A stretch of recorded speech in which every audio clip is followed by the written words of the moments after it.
Assalamu alaikum. Beknazarov'un akkauntin işlep tası, Beknazarov'un postlarını çıkarıp atasın dep men ökül bolam. Nişanbaydı. Satürnlükleri alıp barattık.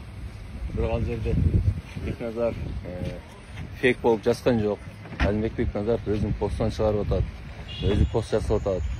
Анан айынан бирөөнү кармай эле сен жазып атасың деп күнөөлөгөн туура эмес деп ойлойм. Урматтуу камчылар, сұраныс ушул жагын көзөмөлдөп койсоңуз. Facebook'tагы Азимбек Beknazarov аккаунту өзүнүн личный жазган жазып аткан посттору ачык эле чыгат. Азимбек Beknazarov менен. Аны кимдир бирөө фейк кылып аткан жок. Өзүнөн сурасаңар деле, о, менин жазгандарым деп моюнга алат. Кол жазмалары бардыгынын. Анан ошондой нерседе ушуну алган туура эмес го дейм. Ушундай баш аламандыктарга кичине өзүңүз көзөмөлгө алып койсоңуз суранчы.